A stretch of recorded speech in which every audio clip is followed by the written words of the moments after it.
Assalamualaikum warahmatullahi wabarakatuh. Ketemu lagi dengan saya di channel ini ya. Pada video kali ini saya ingin melanjutkan materi pelajaran penginderaan jauh, di mana di video kali ini akan saya gabungkan dengan materi sistem informasi geografi. Sebelum saya mulai ya video ini, bagi kalian yang belum subscribe, silakan subscribe dulu. Kemudian silakan simak video ini mulai dari awal sampai akhir biar kalian mendapatkan pemahaman yang menyeluruh ya.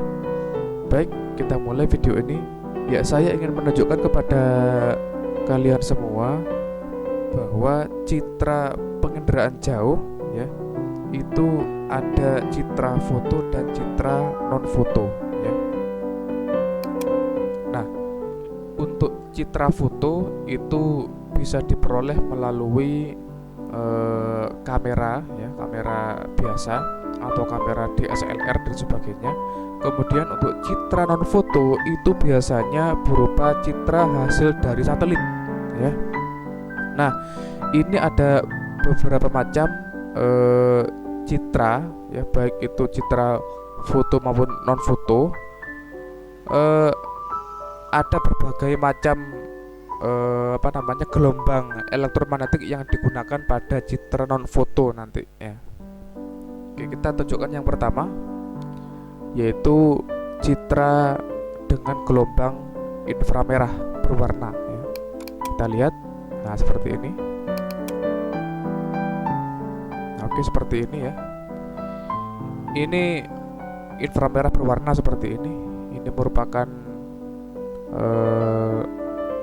foto dari Bandung ya, Bandung.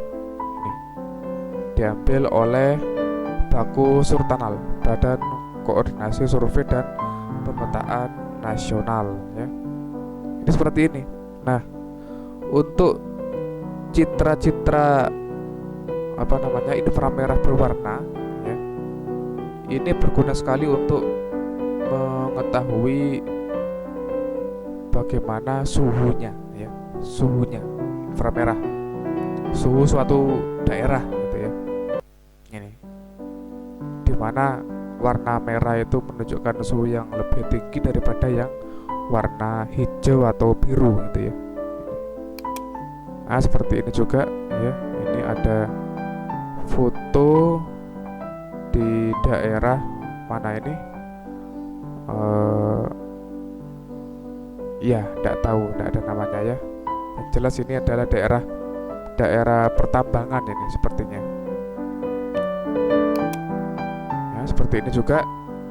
Ini merupakan daerah perairan ya, warnanya relatif hijau gitu ya. Ini berarti suhunya rendah ya. Kemudian berikutnya, nah ini puncak Gunung Raung di Jember ya, seperti ini ya. Ini kenapa ini warnanya merah ya, karena ketinggian tempat lebih dekat dengan matahari sehingga otomatis warnanya merah begitu ya. Ini dibandingkan yang ini, daerah ini warnanya biru, berarti permukaan tanahnya itu relatif lebih dingin daripada yang daerah gunungnya gitu ya. Ini karena gunung menerima panas lebih dulu daripada ini daerah bawahnya gitu ya. Ini puncaknya, ini awan ya. Ini awan-awan juga, ini awan ya, ini gunung, salah satu gunung di Jember ya. Ya seperti ini. Oke ya. Jadi manfaat dari foto infrared itu merupakan untuk mengetahui ini suhunya ya, suhunya. Oke. Ya, berikutnya ya, ini Lumajang ya. Lumajang dilihat dari citra infrared ya, berwarna. Nah, seperti ini. Warna putih-putih itu adalah awan ya, awan. Sementara ini adalah apa namanya, laut kidul ya, laut kidul ini, laut kidul. Kemudian ini adalah Lumajangnya ya. Oke, ini adalah daerah Lumajang ya. Oke.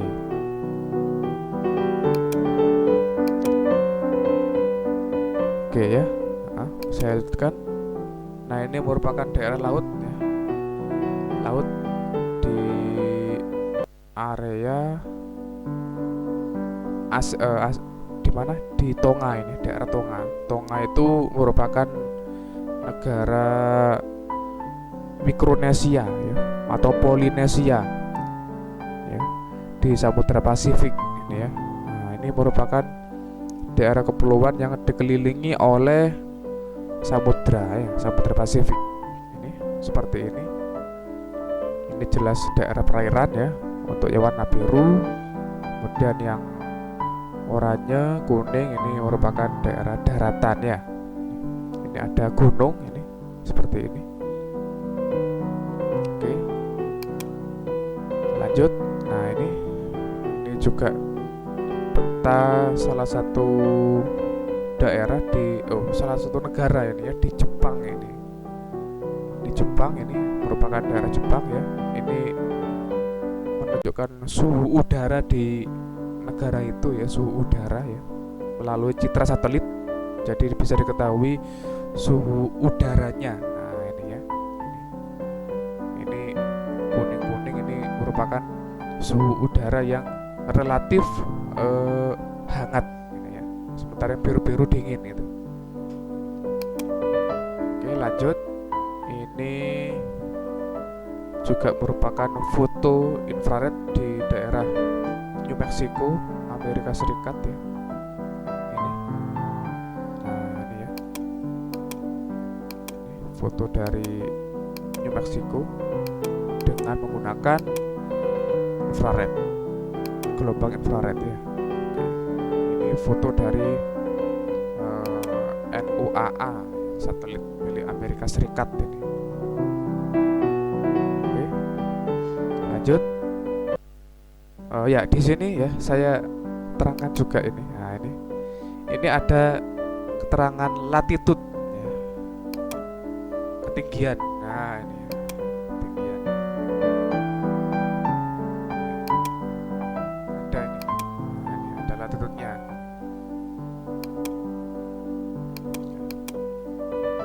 Ini aja ada longitude.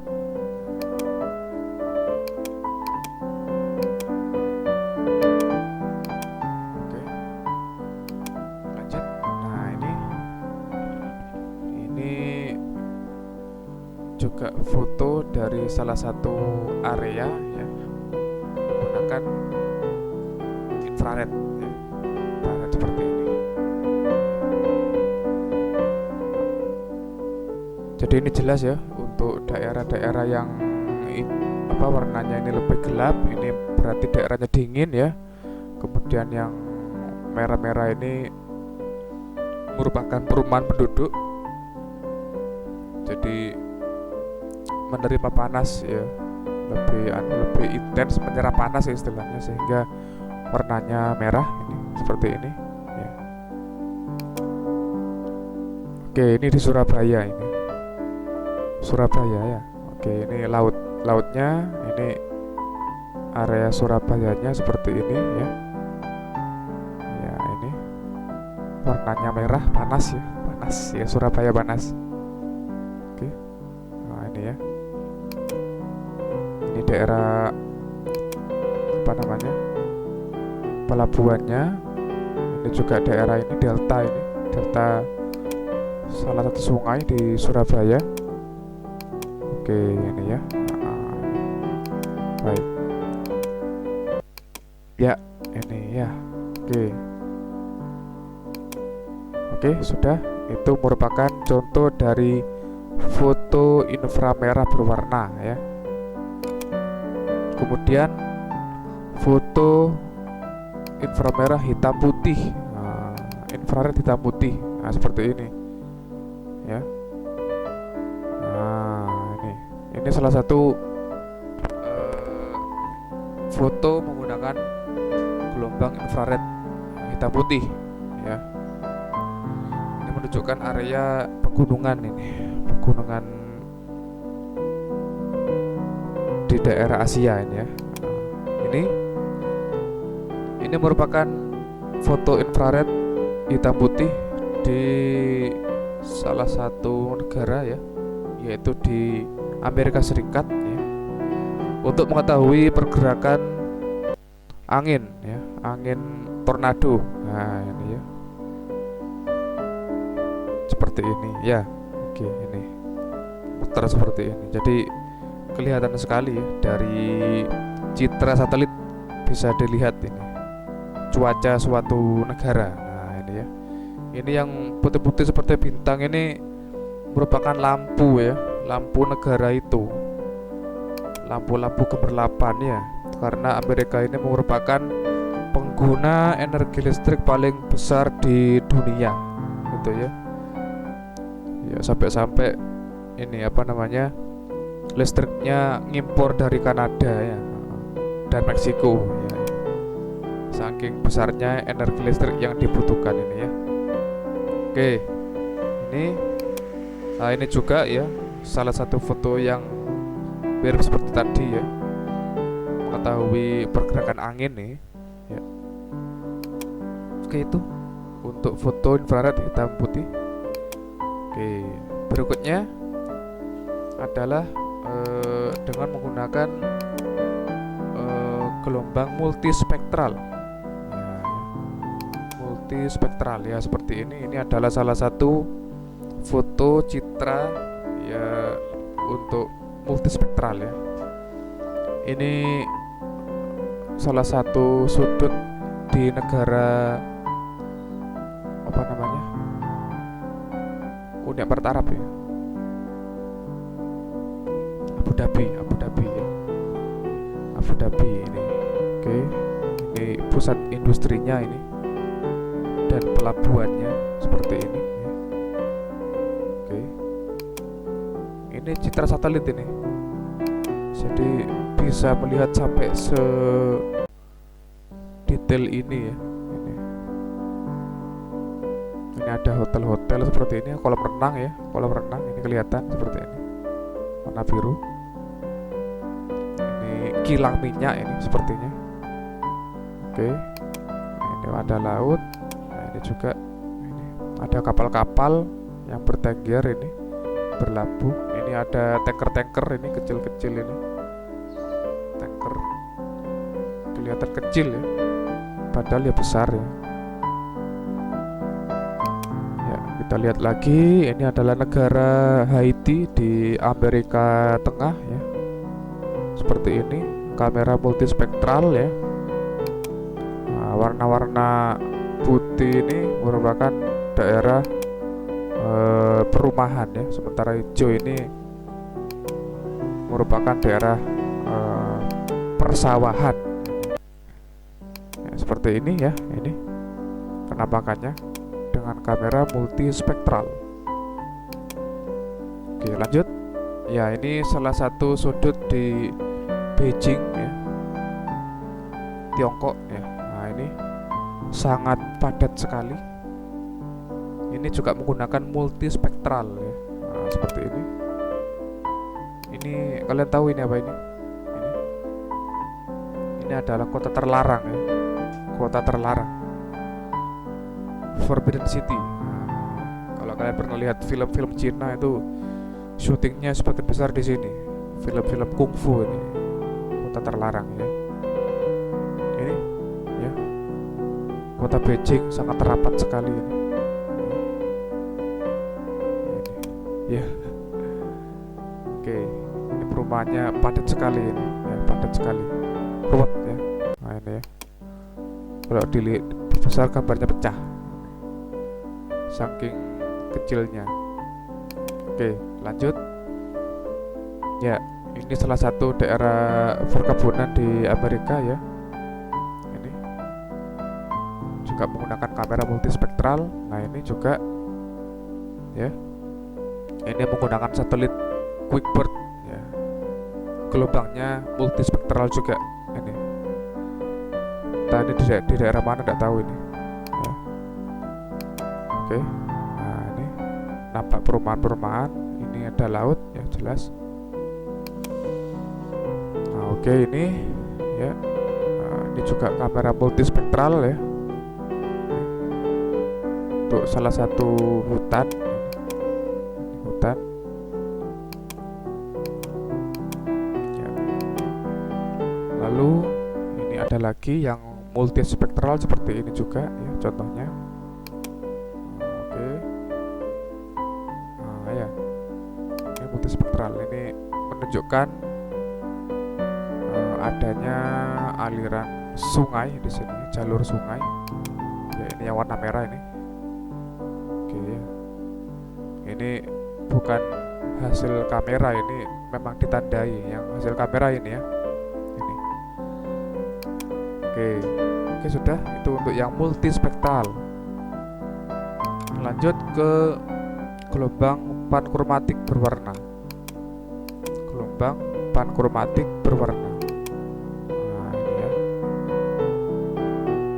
Ini seperti ini ya. Ini pankromatik berwarna seperti ini. Ini kota Paris ya, Prancis. Ya ini salah satu kota di Australia yaitu Canberra ya. Tata ruang kotanya sudah rapi seperti ini ya. Rapi sekali, teratur gitu. Ya, bagus ya. Kalau dilihat dari atas bagus, tertata ya. Ya, ini untuk Indonesia ini. Ya, mungkin ini salah satu kota di Indonesia ya. Seperti ini. Ya, ini pankromatik berwarna seperti ini. Ya. Ini ada sungainya, ada jembatan, ya, jalan.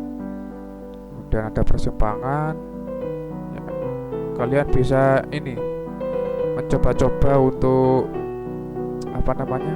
praktek menggunakan interpretasi citra yang kemarin saya jelaskan itu ya, dicoba-coba. Nah ini juga foto pankromatik berwarna ini ya. Ini salah satu hotel mungkin ini ya. Oke sudah, itu pankromatik berwarna ya. Lalu ada pankromatik hitam putih. Nah, ini pankromatik hitam putih ya. Oke. Jadi seperti ini ya. Ada lapangan. Kalau saya identifikasi ya. Ini ada pepohonannya di sini, ada perairan ya kan. Perairan warnanya ronanya hitam ya daripada yang daratan karena menyerap panas ya. Kalau ini memantulkan. Ini berikutnya ya ini ya salah satu sudut kota ya di Indonesia. Ini ada alun-alun mungkin ini. Alun-alun ya ini sepertinya. Alun-alun. Di sini sepertinya ini masjid ini. Ini ada taman dengan satu menara ini. Lalu ini mungkin gedung sekolah mungkin ini ya. Gedung sekolah. Mungkin ini gedung perkantoran seperti ini. Ya. Ya kalian bisa membedakan ya. Bisa membedakan mana perumahan, mana gedung gitu ya ini. Seperti itu. Nah, kalau ini apa ini kira-kira? Ini apa kira-kira ya? Kalau diperbesar ya apa kira-kira ini ya? Ya, ini namanya kebun kelapa sawit ya, ya. Ini karena apa ya? Karena ketinggiannya sama ya kan. Kemudian jarak antar pohon ini relatif sama, teratur gitu. Ya jelas ini perkebunan ya. Kemudian bentuk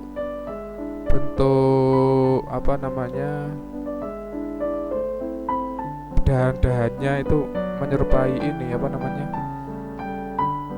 bintang kalau dilihat dari atas ya. Jadi ini jelas kelapa sawit ini ya, kelapa sawit.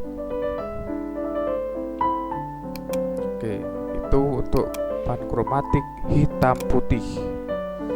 Berikutnya kita pakai citra radar. Citra radar, radar biasanya ini radar untuk kapal, biasanya ada ya, radar di kapal atau di mana, pesawat mungkin ya. Ini radar, citra radar seperti ini ya. Nah, biasanya untuk yang di kapal itu pakai citra radar, biasanya radar ya. Ini untuk mengetahui keberadaan suatu benda gitu ya di sekitarnya. Nah ini ya, sama ini juga sama citra radar ya, seperti ini. Nah, oke. Nah ya, seperti ini ya. Oke, cukup, saya kira cukup, bisa kalian lihat sendiri ya di Google ya. Kemudian citra ultraviolet ya. Citra ultraviolet. Nah ini, maaf, citra ultraviolet.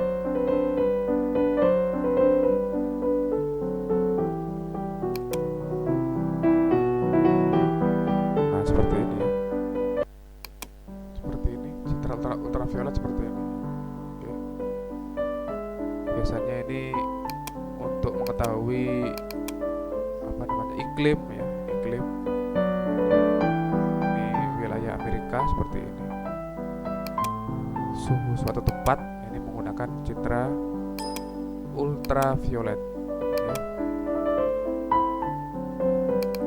Oke. Nah ini ya, seperti ini yang untuk mengetahui panas suatu tempat pakai ultraviolet. Nah ini ya, daerah Khatulistiwa itu warnanya merah, berarti suhunya relatif lebih tinggi daripada daerah-daerah di lintang yang lebih dari 20-30 itu ya. Nah ini untuk mengetahui iklim suatu tempat ya. Oke, ini citra ultraviolet ya. Sudah, ini untuk pembahasan mengenai tentang apa namanya, macam-macam citra dari penginderaan jauh ya. Kalian bisa lihat sendiri, browsing-browsing di Google ya. Oke, baik. Akan saya lanjutkan ya mengenai ini ya, sistem informasi geografi. Nah, sistem informasi geografi. Oke. Oke. Ganti subbab sekarang. Baik, apa itu yang dimaksud dengan sistem informasi geografi ya? Sistem informasi geografi adalah sistem informasi yang menggunakan komputer untuk mendapatkan, mengolah, menganalisis, dan menyajikan data yang mengacu pada lokasi geografis untuk membantu pengambilan keputusan gitu ya. Nah, nanti sumber datanya ini berasal dari penginderaan jauh gitu ya. Kemudian diolah menggunakan komputer. Berarti kalau ada komputer, berarti harus ada softwarenya nanti yang digunakan ya. Diolah datanya, data mentah tadi, penginderaan jauh tadi diolah, kemudian nanti muncul menjadi peta digital yang berbentuk soft file atau peta cetak ya, yang sudah beredar di toko-toko buku yang menjual peta. Nah itu seperti itu ya. Ini baik, berikutnya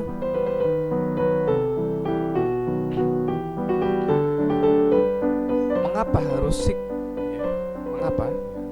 Karena nah ini, sebagian besar data informasi ya itu mempunyai kaitan dengan lokasi geografis. Nah ini, SIG mampu memadukan data spasial dan non spasial, data keruangan dan data non keruangan. Ini data keruangan itu apa saja? Yo, data yang berkenaan dengan lintang dan bujur ya, atau koordinatnya ya. Data mengenai foto penginderaan jauh itu data spasial. Kalau data non spasial atau data non keruangan itu tentang nama-namanya atau atributnya, ya kan? Nama sungai, nama gunung, nama jalan, itu kan, nama ibu kota dan sebagainya. Itu nama data non spasial, data non keruangan gitu ya. Ini ASIC dapat memvisualisasikan bentuk, ukuran, pola, dampak dan lain-lain gitu kan.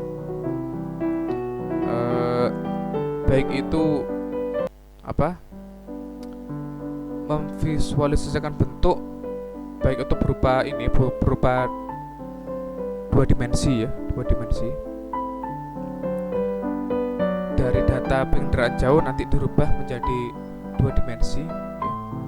Jadi bisa dilihat bentuknya seperti apa, ukurannya bagaimana, kemudian polanya, dampak dan lain-lain. Itu nanti bisa dirubah menjadi data yang lebih bisa dinikmati atau lebih bisa dipahami gitu ya. Itu daripada data penginderaan jauh yang masih mentah gitu ya. Kita harus identifikasi dulu kan begitu. Gitu ya. Kemudian SIG mampu melakukan analisis ya. Ini. Kemudian SIG mampu melakukan sharing informasi ya. Berbagi informasi gitu. Ini ya, keuntungan dari SIG. Kemudian ada beberapa pertanyaan yang bisa dijawab SIG ya, seperti apa gitu kan. Itu lokasi apa sih gitu kan. Ternyata itu adalah lahan kosong yang belum dimanfaatkan gitu ya. Kemudian di mana? Jelas lokasinya tahu melalui koordinatnya kan begitu. Kemudian apa yang berubah? Nah, nanti foto-foto penginderaan jauh itu kan bisa difoto waktu demi waktu gitu loh. Kemudian kalau ada perubahan, maka di SIG itu nanti bisa di otak-atik lagi gitu. Dari yang foto satu ini kemudian berubah jadi seperti ini gitu. Yang tadinya lahan kosong belum dimanfaatkan, sekarang sudah jadi semak belukar gitu kan. Ada perubahan, maka data yang di SIG ini bisa dirubah begitu. Kemudian data apa yang berhubungan? Nah, ini kan ada data ternyata lahan itu berada di dekat sungai dan muara sungai gitu kan. Kemudian bagaimana jika dibangun perumahan? Nah, sangat berisiko karena dekat dengan sungai, rawan banjir dan begitu. Ini pertanyaan-pertanyaan yang bisa dijawab oleh SIG gitu ya. Oke, berikutnya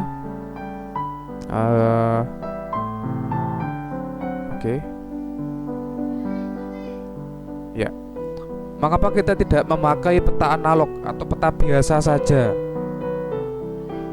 Ya karena peta analog mempunyai banyak keterbatasan ya untuk menjawab pertanyaan di atas, ya kan? Kalau peta yang kita punya itu tahunnya sudah lama, ya tidak sesuai lagi dengan yang sekarang kan begitu. Tahun pembuatan peta sudah tahun 90, sekarang tahun 2020, ya tidak cocok lagi sudah kan begitu.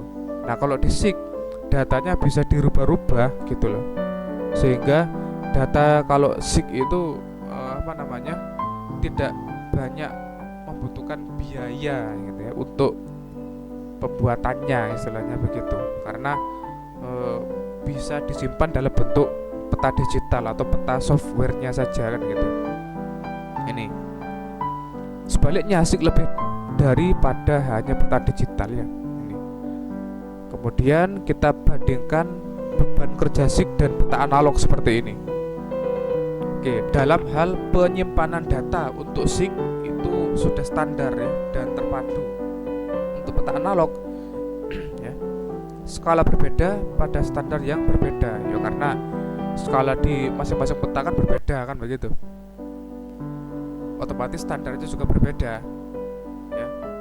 Atlas di rumah saya dengan yang di rumahmu beda kan begitu, mungkin skalanya pasti beda kan begitu ya, kecuali kalau judulnya sama ya, penerbitnya sama, bukunya sama, atlasnya sama, itu sama semua gitu. Kalau SIG semuanya sudah standar baku. Kemudian pemanggilan kembali ya. Pemanggilan kembali untuk data SIG itu database-nya digital, jadi mudah untuk memanggil kembali karena kan semuanya sudah ada di software komputer kan gitu. Kalau manggil gampang, enak. Kalau mencari lagi gitu ya. Kalau peta analog, peta manual ya harus mencari manual kan gitu, harus mencari dari tabelnya ya kan, daftar isi kan begitu, peta ini terletak di mana, yuk cari di halaman berapa kan begitu, manual. Kemudian SIG untuk pemutakhiran ya atau pembaruan, ini lebih cepat karena sudah dalam database komputer. Kalau peta analog manual kan begitu. SIG untuk beban kerja tumpang susun atau overlay itu dilakukan secara otomatis ya, otomatis dan sistematis oleh komputer. Kalau peta analog kurang teliti, mahal dan makan waktu karena harus gambar-gambar sendiri kan begitu. Overlay itu gambar sendiri ya kan. Kemudian untuk analisis spasial ini SIG bisa sangat cepat ya, sementara peta analog ini makan waktu dan energi ekstra ini ya. Ini kemudian untuk display atau penampakannya itu mudah, murah dan cepat untuk SIG. Kemudian peta analog makan waktu, kompleks dan mahal ya, karena butuh biaya cetak dan sebagainya, jadi mahal ya. Ini perbandingan manajemen informasi spasial dengan dan tanpa SIG. Nah ini ya, kalau dengan SIG ya pakai komputer, nah seperti ini ya, terpadu ya. Pemanggilan kembali mudah ya kan. Kemudian analisa ini juga mudah, otomatis ini kan gitu. Untuk yang ini manual sulit ya kan, karena berupa kertas ini ya, berupa kertas. Datanya tersebar, harus cari di daftar isi dan sebagainya. Untuk pengecekan ini manual ya, manual pakai loop gitu kan, pakai alat pembesar gitu kan. Analisanya yo manual juga. Mungkin kalau buffering ini otomatis, ini harus pakai jangka dan sebagainya ini ya. Jadi sangat susah. Alasan dibutuhkannya SIG apa? Karena satu, penanganan data geospasial sangat buruk ya. Ini untuk yang tidak menggunakan SIG gitu. Peta dan statistik sangat cepat kadaluarsa. Ini data dan informasi sering tidak akurat, tidak ada pelayanan penyediaan data dan tidak ada pertukaran data. Makanya butuh SIG gitu loh ya. Ini karena data-data yang sifatnya itu cetak itu pasti cepat kadaluarsa gitu loh ya kan. Apalagi kalau petanya sudah lama gitu. Kalau sekarang sudah tidak cocok lagi ya, pasti ada perubahan gitu ya. Ini maka butuh SIG, karena SIG itu untuk merubahnya cepat gitu kan, karena semuanya disimpan dalam bentuk soft file ya. Ini ya. Bagaimana dengan keuntungan penerapan SIG? Satu, penanganan data geospasial menjadi lebih baik dalam format baku ya. Revisi dan pemutakhiran data menjadi lebih mudah. Data geospasial dan informasi lebih mudah dicari, dianalisis dan direpresentasikan menjadi produk bernilai tambah. Data geospasial dapat dipertukarkan ya. Produktivitas staf meningkat dan lebih efisien ya, karena tidak perlu gambar-gambar lagi ya kan. Jadi lebih hemat waktu istilahnya ya, hemat waktu dan biaya ya. Keputusan yang diambil menjadi lebih baik ya kan, karena untuk meminimalisir kesalahan dalam hal analisa ya. Analisa data lebih mudah untuk diminimalisir kesalahannya. Nah ini fungsi SIG seperti ini ya. Satu, melakukan sejumlah operasi perhitungan, baik itu ngitung jarak ya kan, ngitung luas dan sebagainya ya, luas daerah. Dua, display ya, layer peta, warna, ukuran, bentuk dan lain-lain, itu mudah dikasih penampakan yang bagus gitu kan.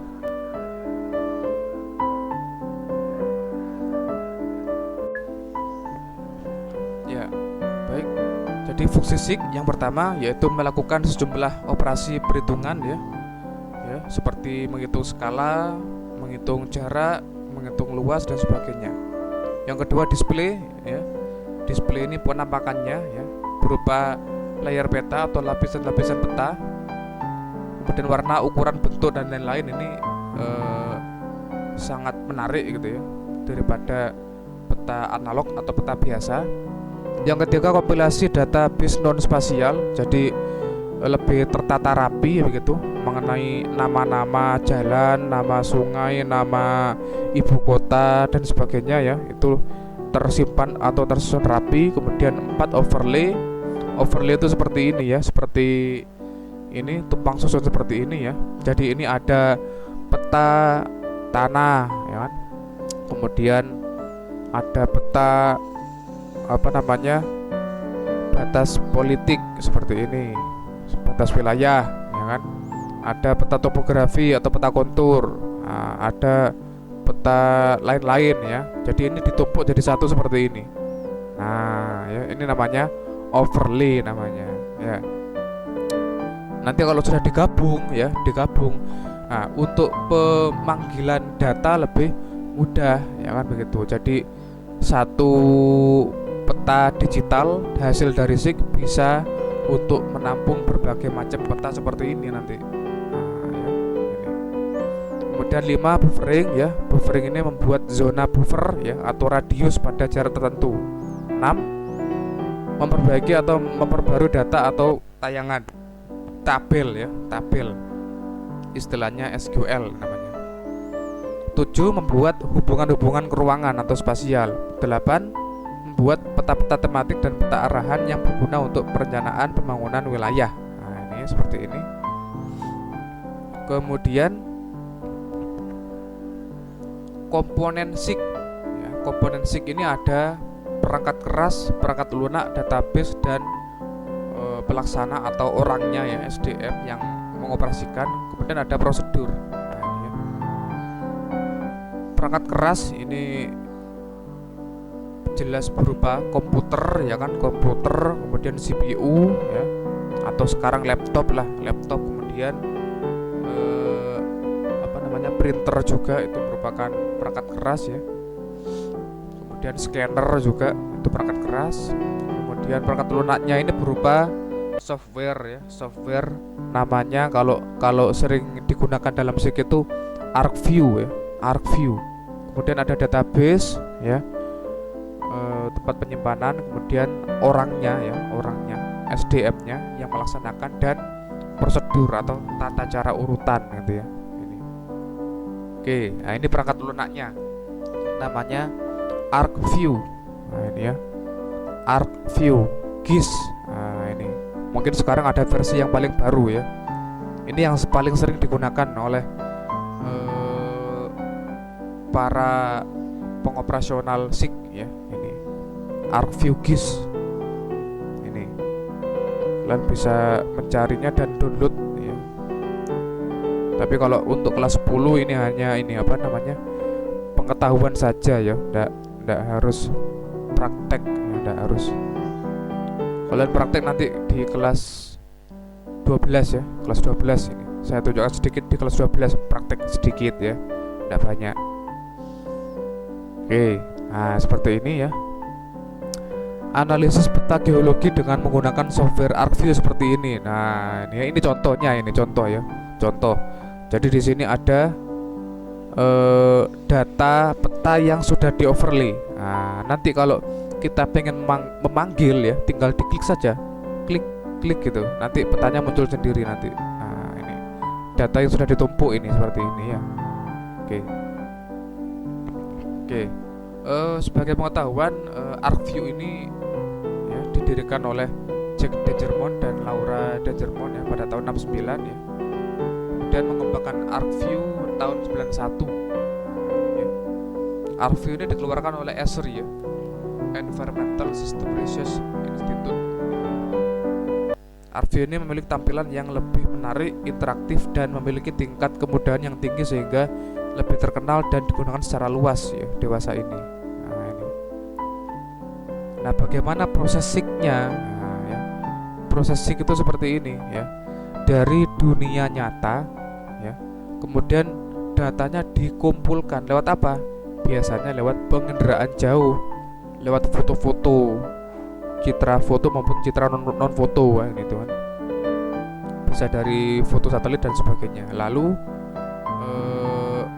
masuk ke apa namanya, data ini dikumpulkan lalu dimasukkan ke ini komputer kan begitu, lalu diolah datanya ya. Kemudian dianalisis ya. Setelah dianalisis lalu disajikan, kemudian digunakan oleh pengguna. Nah, seperti ini nanti ya prosesnya. Nah, di SIG juga ada beberapa subsistem ya. Ada subsistem masukan ya, masukan data. Kemudian ada subsistem penyimpanan data ya kan. Kemudian subsistem analisa data. Lalu ada subsistem keluaran data. Nah, ya seperti ini ya. Ada subsistem masukan, penyimpanan, kemudian subsistem analisis, pengelolaan analisis, kemudian keluaran dan subsistem keluaran ya, keluaran atau output. Nah, ini seperti ini ya. Oke. Kemudian nanti hasilnya ya, hasil dari pengguna ini bisa digunakan untuk aksi pada dunia nyata. Mungkin ada hal-hal yang perlu dirubah atau dibangun pada dunia nyata ya kan.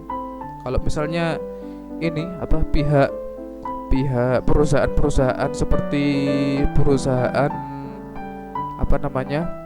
transportasi itu kan butuh sekali SIG gitu ya untuk mengetahui data-data jalan kan begitu. Kemudian dimasukkan database mereka gitu, rute-rutenya kan seperti itu. Nanti bisa digunakan untuk aksi ke dunia nyata kan begitu. Nah, ini data SIG apa saja? Oke. Ya, seperti ini. Jenis data SIG. Nah, ini ya. 1. Berupa peta atau citra atau data koordinat. Nah, ya. Jadi data yang berupa peta, kemudian data berupa foto seperti ini atau data koordinat seperti ini namanya data spasial atau data keruangan gitu ya. Data keruangan. Lalu ada berikutnya namanya data non spasial. Nah, seperti ini. Atau disebut juga dengan data atribut. Data non spasial atau data atribut ya. Bisa berupa identitas sungai ya, nama-nama sungai, kemudian nama-nama jalan, nama-nama kota dan sebagainya. Itu namanya data atribut atau data non spasial gitu ya. Ini jadi jenis datanya ada 2 ya. Nah, untuk data spasial ini dibagi menjadi 2 lagi ya. Ini yaitu data vektor dan data raster ya, nanti. Jadi data spasial adalah data yang mempunyai geometri dan berada pada suatu lokasi. Kalau data atribut adalah data deskriptif yang menjelaskan kenampakan suatu objek spasial ya. Ini. Oke, berikutnya. Nah, ini ya. Data spasial dibagi jadi 2, yaitu data vektor dan data raster. Kalau data vektor ya, ini bisa berupa objek, titik, garis, dan luasan ya, yang dibangun dari pasangan koordinat X dan Y seperti itu ya, berupa titik, luasan, atau garis. Ini untuk data vektor. Kalau data raster berupa piksel ya. Data raster semua objek dibangun dengan suatu matrik nilai kolom dan baris, yaitu piksel namanya ya. Piksel.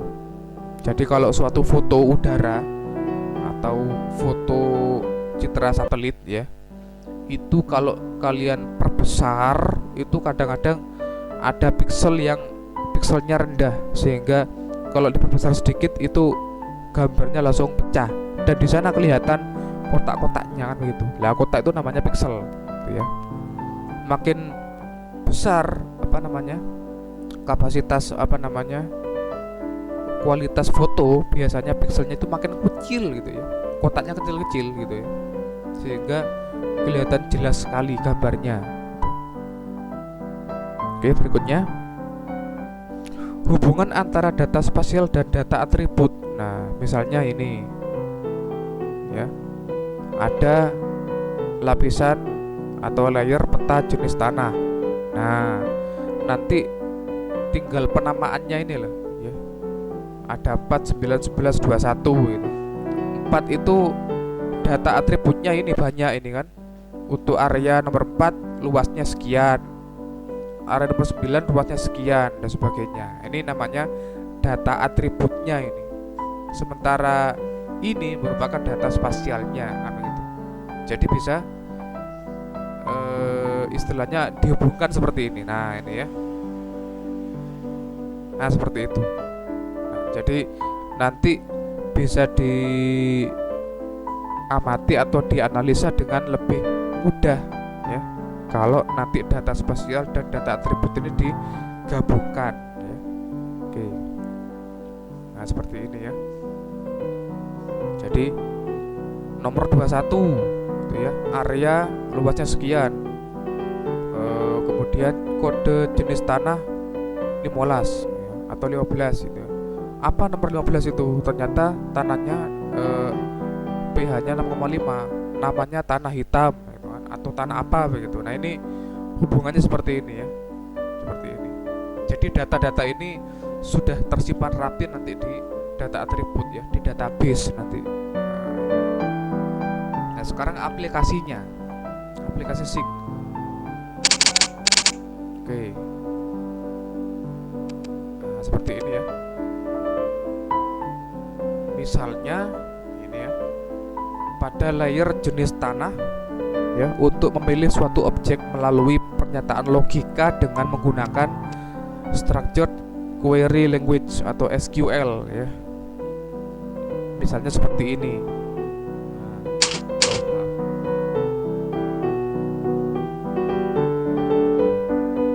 Oke, ini ya. Bila jenis tanah atau soil ya, pernyataan SQL-nya select soil, jenis tanah from soil gitu ya. Ini aplikasinya seperti ini nanti. Kalian sebenarnya tidak perlu begitu terlalu dalam untuk memahami ini gitu ya.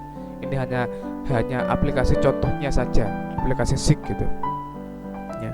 Kemudian nanti kalau mau pilih jenis tanah grumosol, nanti SQL-nya lain lagi gitu ya, lain lagi. Ini penamaannya begitu ya, penamaan di aplikasinya seperti ini nanti. Nah, ya. Kemudian bisa juga untuk ini mengukur jarak, mengukur jarak. Ini otomatis ya, tidak perlu mengukur secara manual ya. Kalau peta analog atau peta kertas itu kan kita harus mengetahui skalanya dulu, kemudian kita ukur jaraknya pakai penggaris, lalu dikonversi ke ini skala gitu ya kan. Jadi ketemu jarak sebenarnya nanti di lapangan gitu ya. Kalau ini sudah otomatis gitu ya, otomatis. Berapa jarak dari lokasi industri ke tempat pembuangan limbah gitu kan. Kalau harus seperti itu ya tinggal tinggal otomatis nanti keluar sendiri ukurannya gitu ya. Langsung 17 km gitu, langsung. Tidak perlu ngitung manual gitu ya. Oke. Aplikasi berikutnya yaitu buffer. Buffer ini untuk memberikan nah ini ya, jarak misalnya pada area sungai misalnya ya, atau daerah-daerah yang bisa dikasih buffer itu, misalnya rel kereta api itu harus dikasih buffer ya, harus dikasih jarak dari kanan kiri gitu ya. Misalnya sungai ini itu harus ada buffernya, di mana area ini ya itu tidak boleh ada bangunan-bangunan begitu, karena kalau ada bangunan maka terancam banjir, karena ini merupakan daerah aliran sungai atau das sungai ini ya. misalnya kita beri buffer 100 meter ke kanan dan ke kiri, maka otomatis nanti ya, otomatis pasti jaraknya sama ini. Jaraknya sama. Jadi kalau manual yo jelas repot ya, repot. Jadi nanti otomatis ya. Bisa dikasih seperti itu ya.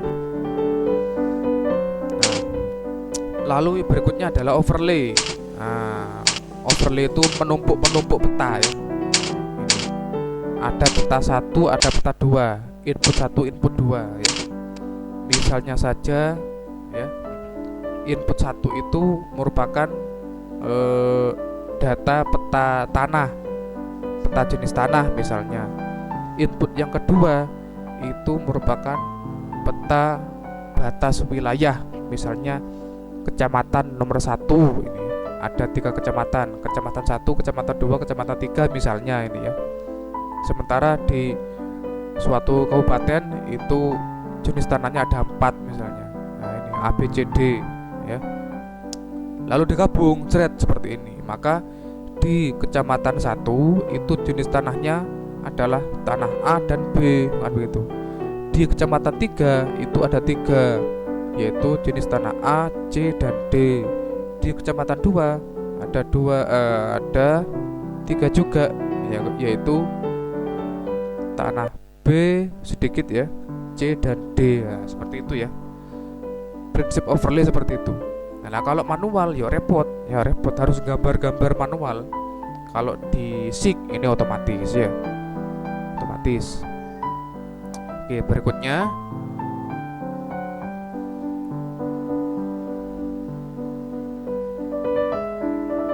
oke, maaf lemot ya. Berikutnya oke, nggak jalan. Terakhir ini ya. Oke, ini terakhir, analisis data dalam SIG.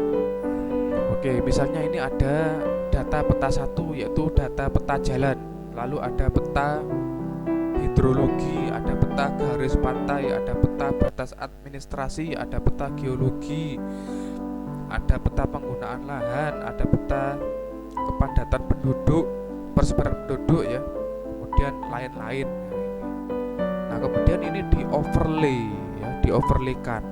Nah, nanti penggunaannya seperti ini. Nah, analisa spasial, misalnya untuk aplikasi bencana alam itu pakai peta apa saja kira-kira, kan begitu? Tidak semuanya dipakai ya. Nah, yang paling utama jelas adalah peta administrasi. Ini pasti dipakai ini ya, pasti dipakai, masuk peta administrasi. Kemudian bencana alam, geologi masuk ya kan, bencana alam. Kemudian mana lagi, garis pantai masuk ya kan. Kemudian hidrologi juga masuk ini ya, jaringan jalan masuk ya. Kemudian sudah itu ya, itu geologi sudah tadi. Kemudian aplikasi lingkungan hidup, yang jelas batas administrasi masuk dulu, kemudian garis pantai masuk, hidrologi ya kan, jaringan jalan. Nah ini, kemudian biasanya penduduk juga masuk ini ya. Tata ruang, nah tata ruang ini jelas 3 ini ya, administrasi, land use dan penduduk. Dan aplikasi yang lain, yang jelas nanti tinggal kebutuhannya apa gitu ya. Nah ini banyak data ini sudah jadi satu di database, sudah tinggal dipanggil saja. Nah, jadi lebih mudah ya. Oke baik, cukup sekian penjelasan saya untuk awal SIG ini ya, dan lanjutan dari penginderaan jauh yang kemarin.